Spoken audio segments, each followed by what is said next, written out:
Vamos conversar um pouquinho sobre essas notícias, sobre essa notícia em específico, inclusive, com o Fernando Horta, historiador, professor, está sempre às segundas aqui com a gente. Olá, Fernando, tudo bem? Como você está? Tudo bom, Thalita? Comigo tudo tranquilo. Sabe onde é que eu estou nesse momento? Anuncie, porque sei que é importante, inclusive. Eu estou em Belém do Pará, eu vim para cá para participar dos Diálogos da Amazônia e acabei assistindo ontem o discurso da ministra Sônia Guajajara, respirando um pouquinho do ar da cidade, desse momento, das situações que estão aqui acontecendo, e a situação aqui é um pouco, é de uma tensão, viu, Thalita? Por que tensão? E temos, porque eu acho que o presidente Lula expressa muito bem isso. Ele tem uma capacidade muito interessante, talvez ímpar. Deixa eu só tirar aqui a fonte, desculpa. Talvez ímpar de representar as questões que lhe cercam em termos políticos, né? E hoje ele deu uma declaração dizendo que a Amazônia precisava não só ser um santuário, mas precisava gerar valor. E a tensão que a gente vê exatamente nesse momento aqui, e depois de ter participado de todo o evento, é essa, né? Há grupos que defendem uma espécie de cristalização de um grande santuário em torno da região do bioma amazônico, e há outras pessoas que estão pensando em diferentes níveis sobre como transformar esse bioma em um processo econômico de crescimento e desenvolvimento. Então, essa tensão ela está por todos os lados aqui em Belém do Pará. Ela se verifica na conversa nas pessoas, a gente passeia pelos restaurantes, pelos bares, nas ruas, as pessoas estão vivendo isso. Houve uma transformação muito forte da cidade nos últimos 2 dias, não só do ponto de vista do número de pessoas que participaram, mas também dos assuntos que começam a circular entre as pessoas, né? E eu não consegui verificar um ponto de vista soberano nessa situação, algum dos dois lados que tenha efetivamente maioria. E acho que isso é bom para o país, porque isso faz com que nós tenhamos que discutir essas questões sempre a partir desses dois pontos de vista. Do processo de proteção indiscutível dos povos, dos territórios e dos saberes, mas também entendendo que a entrada no século XXI ela precisa estar sempre ao lado de um processo de desenvolvimento que seja sustentável, que seja... Esse é o nosso grande desafio. Fernando, de que lado você se posiciona? Qual a sua avaliação sobre essa discussão? Eu vou fazer como a gente faz no futebol, né? Nesse momento, eu sou pela discussão, entendeu? Eu me posiciono pela discussão. Eu acho que a gente tem que fazer essa discussão mesmo. Cada avanço que se faz, por exemplo, para se obter um espaço de exploração econômica na região amazônica tem que ser feito em cima de uma intensa discussão com as sociedades, com os grupos que aqui vivem, de todas as tendências, de todas as estruturas que nós vamos ter, tanto dos povos originários de terra, quanto de pessoas que moram em regiões ribeirinhas, quanto das pessoas na cidade. Cada avanço tem que ser lutado e conquistado pelos desenvolvimentistas contra vamos dizer assim, esses santuaristas. E acho que essa disputa é essencial, porque ela vai nos medir efetivamente qual é a possibilidade dos territórios de assimilarem esses espaços de desenvolvimento, esse caminho de desenvolvimento, sem perderem necessariamente a sua condição única no planeta, né? Sem perder a sua identidade, sem perder, inclusive, a sua possibilidade de continuar se vivendo e se reciclando. Ô, Fernando, queria chamar a atenção aqui com você, inclusive, para o luxo, a honra que é ter uma ministra dos povos indígenas fazendo o anúncio desses números que o censo traz para a gente, né? Lembrando que o censo foi paralisado, ele ficou sem ser feito, né? Era para ter sido feito em 2020, não foi feito, por uma questão de verba, por uma questão política também, e a gente agora tem acesso a esses números. Sônia Guajajara, quando inclusive traz essas informações, ela traz de uma forma muito alegre, ela está feliz, ela mostra essa felicidade em ter dados palpáveis, porque a gente sabe que eles servem para a construção, para a formulação de políticas públicas, né? Então, um momento importante, uma ministra indígena dando esses dados sobre a população indígena no nosso país, que vão fomentar discussões e às vésperas de uma cúpula dos povos, em que se discutirá questões indígenas no país. É uma honra muito grande viver tudo isso, né? É muito bonito, Thalita, a gente ter estado aqui. Por exemplo, estou muito feliz de ter estado aqui. Vou dizer que a participação brasileira nesse processo ela é definidora. Eu ontem assisti líderes indígenas do Brasil, do Suriname, da Guiana, fazendo os seus discursos aqui. E a coisa interessante é que, por exemplo, o Raoni falou, se não me engano, em Kayapó, né? Eu acho que foi a linguagem que ele usou, ou seja, precisou de tradução, mas a língua dos povos que aqui se originaram. Já os líderes do Suriname e da Guiana falavam em francês e em inglês. Então, por que eu estou trazendo esse dado? Porque é verdadeiramente uma força simbólica você ter figuras que usam as línguas que os povos aqui estavam, que se vestem dessa forma, que conversam sobre os problemas da região, de um sentido, como a gente diz, a partir do território para os governos, e não dos governos para o território. Porque esse sentido dá o limite da capacidade de transformação que esses territórios têm para poder continuarem sobrevivendo, e essa é a chave da proteção do bioma amazônico. A chave da proteção do bioma amazônico é a gente inverter essa reta de tomada de decisão. Jamais do governo para os territórios, mas dos territórios para o governo, e aí a gente consegue efetivamente fazer essa transformação. E o Brasil tem um peso que, olha, outros países amazônicos não têm nesse sentido, porque nós estamos sim trabalhando o vetor representação e respeito territorial em primeira instância. A Cúpula dos Povos vai reunir essas lideranças dos países, né, que tem floresta amazônica para discutir a preservação da floresta, essa questão da sustentabilidade, toda uma agenda relacionada ao meio ambiente, né? E como você disse, o Brasil tem grande peso nessa discussão. Você acredita que esses líderes desses países vão chegar a um comum acordo, vão conseguir colocar para o resto do mundo que eles estão em busca de uma agenda mais sustentável e, portanto, tem um peso nessa discussão sobre meio ambiente?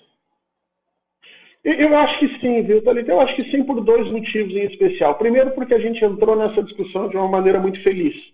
A gente entrou nessa discussão não a partir das bandeiras de cada um dos países, mas a partir do bioma amazônico. Então, apesar de falarem línguas diferentes, participam dos mesmos territórios, vivem problemas muito semelhantes, têm interesses históricos e presentes também bastante semelhantes. Então, a entrada nessa discussão a partir do bioma amazônico, ela equaliza os interesses desses países diferentes e coloca todos eles dentro do mesmo ponto. Então, essa é uma vantagem que outros espaços de cooperação internacional muitas vezes não conseguem ter, porque você parte dos interesses nacionais de cada um deles, de estados, normalmente das suas capitais, de políticos que estão ali.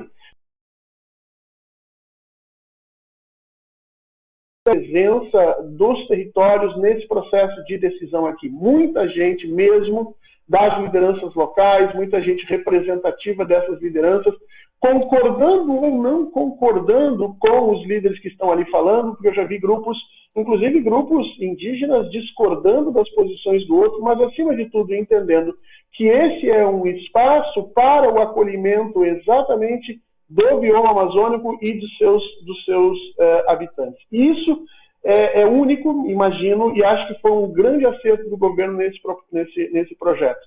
Agora, vamos lembrar que tudo isso tem a sua importância, mas que acena para a COP25, que vai acontecer, obviamente, também aqui. E essa, sim, aí nós teremos que fazer dessa sensibilização territorial que nós conseguimos um convite para que as outras nações do globo comecem a pensar da mesma forma. Eu li algo sobre os países já estarem discutindo um documento em comum para ser divulgado ao mundo, aos outros países, em que eles cobram os países mais ricos de contribuírem mais com essa agenda sustentável e relacionada ao meio ambiente. Você acredita que essa cobrança virá agora ou, de repente, num momento futuro como a COP? Não, ela deve vir agora, ela deve sair desse evento mesmo, porque ela me parece ser consenso, mas ela vai bater contra um muro muito forte na medida em que, especialmente os países europeus e países do norte, já declararam que não pretendem fazer qualquer tipo de majoração nas contribuições que já têm a respeito das questões amazônicas. É importante que as pessoas compreendam isso, né? Estamos falando aqui não apenas de contribuições financeiras, mas de que se aumente a efetividade dos pactos que forem feitos em favor das questões climáticas. Porque essa é uma discussão há muito que se tem, né? Se faz muita reunião, se tem um grande capital simbólico nessas questões, mas a gente avança muito pouco nas questões climáticas, porque não se chega a consensos em caráter planetário. E mais do que nunca, nesse momento, se precisa chegar a esses consensos. Quer dizer, semana a semana, mês a mês, o que nós temos visto nesse ano, no ano de 2023, é que o planeta vem batendo recordes de temperatura em todos os seus lugares, mas especificamente na região da Europa, ou seja, o hemisfério norte está aquecendo de uma forma em que os cientistas estão realmente muito preocupados. Então, um pouco dessa preocupação que os povos originários já detêm há muito tempo, porque eles enxergam essas transformações no seu micro, né, na sua condição micro nos territórios, muito dessas preocupações agora estão sendo reverberadas de uma forma bastante eloquente pelos grupos de cientistas. Precisamos, sim, que a COP25 seja um espaço de sensibilização do mundo. Não há mais o que se esperar, Thalita. Nós estamos muito próximos de chegar ao que a ONU chama de ponto de não retorno, ou seja, aquele momento em que as transformações que o ser humano colocou dentro do planeta como forma para a sua existência, como condição para a sua existência, não poderão mais ser desfeitas. E isso significa, sabe o quê? Que a gente tem que falar, né? Não que o planeta vai acabar. Não, quem vai acabar somos nós mesmos. O planeta segue, talvez diferente, com outras espécies, com outras configurações, mas a vida como nós conhecemos, a sociedade como nós conhecemos, essa sim está em risco. Perfeito. Só para fechar esse capítulo relacionado ao meio ambiente, como você avalia Lula ter abraçado essa bandeira, né? Fazia parte da campanha dele, ele sempre falou sobre a questão dos povos indígenas, sobre a questão do meio ambiente, e me parece que ele busca essa pauta como central agora do governo, né? Inclusive como uma questão importante para levar para o mundo. Cada vez mais ele abraça isso como bandeira, né? É um caminho interessante que Lula tem perseguido? O presidente ele tem um caminho um pouquinho diferente de simplesmente abraçar essa causa. Ele está redirecionando essa causa. E isso é que eu quero chamar a atenção para as pessoas. Ele não toma um partido acrítico daqueles que querem uma Amazônia como um santuário, e ele não toma um apoio efetivo daqueles que querem desenvolver o espaço e o bioma amazônico sem qualquer tipo de controle ou cuidado. O presidente tem nessa questão se pautado por encontrar um meio muito delicado, muito difícil, mas que eu tenho a impressão que só pode ser conseguido quando o presidente Lula se coloca na condição de pelo menos um facilitador desse encontro, né? Não necessariamente um árbitro que vai dizer quem está certo ou quem está errado, mas um facilitador dessa discussão, alguém que está levando essa discussão dentro do caminho que lhe parece mais claro e mais sólido. O exemplo mais evidente disso foram as declarações que ele deu hoje. Lembrando que a simples colocação como um santuário não resolve os problemas também de parte da população e que é preciso se encontrar esse caminho. Então, essa nuance que o Lula dá para a discussão, chamando para si essa condição e colocando o Brasil como o país que vai apagar os custos para que esses espaços de interlocução aconteçam, eu acho que é o grande acerto da política do presidente Lula nesse terceiro mandato. Perfeito. Há uma expectativa grande, inclusive, para o pós-cúpula dos povos, em que Lula provavelmente discutirá e apresentará a reforma ministerial, né? E daí eu volto a tocar nesse assunto. A gente já conversou algumas semanas aqui sobre isso, né, Fernando? E de fato, há essa expectativa. Tem gente que acredita que Lula está deixando essa questão em banho-maria, né? Está ganhando tempo para essas negociações acontecerem. Como que você está avaliando esse timing do presidente Lula em relação a essa reforma? O presidente Lula está fazendo milagre com seus recursos. Nós temos que falar bem sério a respeito disso. Nós temos um governo que desde o início se colocou como um governo de frente ampla, mas que nós não sabíamos muito bem qual seria esse contorno dessa frente ampla. E desde agora nós sabemos, nós passamos por pelo menos 4 momentos críticos nesses meses, inclusive com ameaças efetivas de golpe.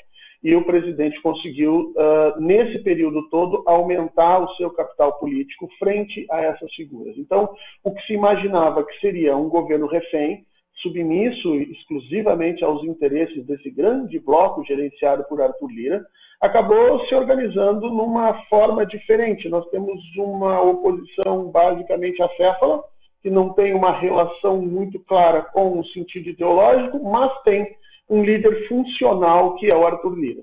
E o Arthur Lira, nessa condição, vem se agigantando para obter cada vez mais espaço e poder e continuar se estabelecendo como o líder da oposição funcional, pelo menos do ponto de vista político, porque nós sabemos que do ponto de vista econômico, o grande opositor ao governo Lula se chama Campos Neto, né, o presidente do Banco Central. Então, o que o presidente faz nesse momento é ganhar tempo no sentido de, com atividades, aumentar o seu capital político, para quando tiver que efetivamente definir essa questão, esteja com a maior quantidade de poder possível para barrar a vontade que Lula e o Centrão têm de dilacerar o governo e pegar partes e nacos deles. E claro que são sempre os nacos mais suculentos, né, Thalita? Ninguém quer ficar com um ministério ou uma secretaria com 2 pessoas. As pessoas querem exatamente os tamanhos dos orçamentos, né?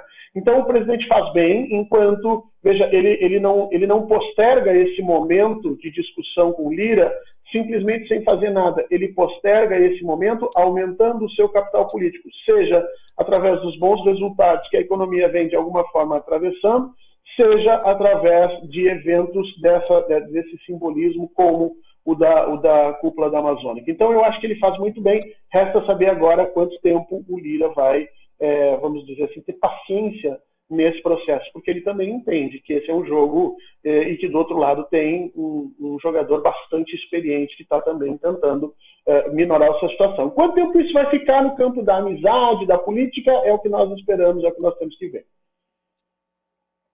Você citou Campos Neto.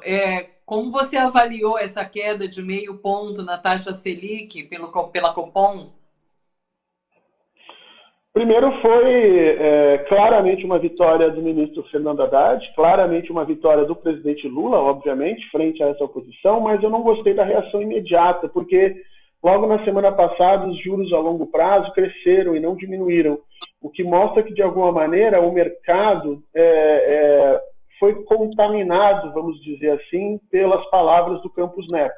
E me preocupa que haja um conluio entre o presidente do Banco Central e essas estruturas de mercado para fazer com que a queda imediata dos juros passe a sinalizar um certo medo nesse mercado, o que faria com que a narrativa e as explicações do Campos Neto parecessem ser verdadeiras.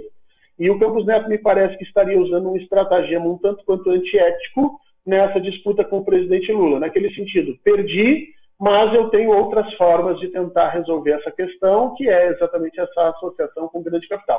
Vamos esperar essa semana para ver se essas curvas de juros a longo prazo conseguem se estabilizar e que os efeitos dessa redução de 0,5 ponto realmente atinjam aquilo que o ministro da Fazenda espera. Se não, talvez seja necessária algum outro tipo de arbitragem. Fernando, ponto alto da semana, conta pra gente. O ponto alto da semana aqui vai ser como nós vamos lidar com essa discussão interna que hoje estarrece o Brasil a respeito de um neo-separatista um pouco endoidecido, capitaneado aí pelo governador Zema. O que a gente está enxergando é que os governadores bolsonaristas parece que entraram numa espécie de vontade de aparecer cada vez mais. Então, num dia o governador de São Paulo faz uma chacina, no outro dia o governador de Minas Gerais diz uma grande bobagem para tentar ganhar os holofotes. Se os governadores bolsonaristas entrarem nessa guerra interna, eles trarão um enorme problema para o país, porque nós não estamos com instituições suficientemente sólidas ainda para que possam parar esse tipo de doideira, né? Então, ver como efetivamente vai se responder ao governador de Minas Gerais, de uma forma em que essa questão seja elucidada e colocada no seu devido lugar. Separatismo é crime e não há espaço para isso no Brasil, sem que necessariamente essas respostas acirrem o ânimo e as discussões entre aqueles que defendem efetivamente um Brasil grande e aqueles que querem partilhar para poder dominar de forma mais fácil. Então, esse eu acho que vai ser a razão da gente compreender a política interna nessa semana. Já que você citou essa questão dos governadores, eu queria te ouvir brevemente sobre Tarcísio de Freitas. A gente comentou na semana passada aquela operação no Guarujá, que depois se intensificou, né? A gente teve mortes, muitas prisões, declarações terríveis do secretário de Segurança Pública do Estado de São Paulo, e hoje a gente sabe que Tarcísio de Freitas, inclusive, está reunido com Ricardo Nunes, o prefeito de São Paulo, e com Jair Bolsonaro, o ex-presidente, para discutir, entre muitas questões, também essa, né? Como que você tem visto essa atuação de Tarcísio de Freitas em relação à segurança, em relação à polícia militar no estado de São Paulo? Eu acho que o Tarcísio está fazendo aquilo que ele foi colocado ali pelo bolsonarismo para fazer, ou seja, ele está transformando São Paulo num grande bunker dessa extrema-direita, né? Ele está cada vez mais sectarizando o Estado de São Paulo, aumentando as divergências políticas entre os grupos historicamente de centro, centro-esquerda e até uma centro-direita e essa extrema-direita que ele vem sinalizando. Ele está fazendo isso como forma de aumentar o seu poder político, utilizando, obviamente, as vidas negras, mais uma vez, e de forma explícita, para fazer esse papel. O que me preocupa é que Jair Bolsonaro chamou essa reunião para tentar ter ainda um tipo de papel nessa questão. Tarcísio provavelmente não queria essa reunião com Bolsonaro nesse momento. Tarcísio quer se separar de Bolsonaro. Tarcísio quer um bolsonarismo sem Bolsonaro para que ele possa efetivamente chegar até 2026 como candidato. E Bolsonaro luta internamente para se manter importante de alguma maneira. Então me preocupa porque essa discussão não é essa reunião deles não é para discutir a agenda perversa do governador, mas é para discutir qual dos grandes perversos vai ser o grande líder nesse processo. Então, eu acho que a população de São Paulo não tem nada a ganhar com essa reunião. Vamos para o ponto alto internacional. Tem algo a destacar para a gente que devemos ficar de olho no mundo, Fernando? Temos um problemão na África. Recentemente nós tivemos uma colisão de países africanos que passaram nos últimos 8 meses, 9 meses, por uma série de transformações nos seus países, transformações políticas, alguns golpes, algumas revoluções, como eles estão chamando, mas a tônica, ou seja, a forma de compreender isso nesse momento nós temos países africanos hoje que se sentem até certo ponto confortáveis com a relação que eles ainda mantêm com a União Europeia e os seus antigos colonizadores, e nós temos um grupo de países que está buscando, a partir da grande chacoalhada que é a guerra entre Rússia e Ucrânia, estabelecerem um espaço de maior distância para esse Ocidente. E isso está movimentando demais a política africana e nós temos, nesse momento, a possibilidade, sim, de uma guerra bastante grande entre vários países africanos. De um lado, os países apoiados pelo Ocidente, especialmente por França e Estados Unidos. Do outro lado, países apoiados por China, não diretamente, mas de alguma maneira no seu sentido descolonial, né, pelas ideias da China e Rússia. Então, é muito perigoso o que está acontecendo aí. Hoje, por exemplo, o Níger, que é talvez o estopim desse processo todo, fechou seu espaço aéreo porque está esperando uma declaração de guerra vinda de outros países fronteiriços ali, vizinhos na África, tentando, vamos dizer assim, recolocar a democracia em ordem. E aqui eu chamo a atenção para os nossos telespectadores, os nossos internautas, né? Que não se deixem enganar pelo conceito de democracia. Tá? Muita gente ali vai tentar ler essa discussão na África a partir dessa chave. Os países que querem a democracia e os países que não querem. E lembrem que o Ocidente nunca defendeu a democracia na África, muito pelo contrário. Em diversas vezes ficou do lado dos golpes e das ditaduras mais sangrentas. Então vamos ter que olhar de uma forma diferente para essas grandes transformações. Tomara que não aconteça, Thalita, porque o mundo não precisa de mais um conflito militar e esse tem tudo para ser extremamente sangrento. É isso, seguimos acompanhando de muito perto essa questão no continente africano. Fernando, conta só para finalizar sobre a sua programação aí nos próximos dias, como que vai ser? Eu fico aqui ainda hoje fazendo alguns contatos de gente importante como eu, com os grandes bares e os grandes restaurantes aqui da região. A gente conversa com uma outra pessoa. Amanhã devo assistir devo participar como assistente, óbvio, de alguns dos encontros ali, para sentir um pouquinho esse âmbito, e na quarta-feira, pela manhã, estou voltando para Brasília. Está sendo muito bonito, sabe, Thalita? Está sendo muito, muito gostoso perceber como foi acertada a decisão do presidente Lula de discutir as questões amazônicas dentro do bioma amazônico. A gente sendo recebido pelas pessoas que aqui moram, entendendo as suas posições, ouvindo necessariamente os seus pontos de vista. Talvez tenha que ser, a partir de agora, uma forma em que todos os países do mundo devem operar, que a gente comece a tentar resolver os problemas de dentro do lugar onde eles estão acontecendo. Que bacana. Que vocês tenham ótimas discussões, aproveite o seu tempo por aí e a gente volta a se falar na segunda-feira, então. Muito obrigada, Fernando. Um beijo enorme para você. Obrigado, Thalita. Um beijo para todo mundo e boa semana. Boa semana, Fernando.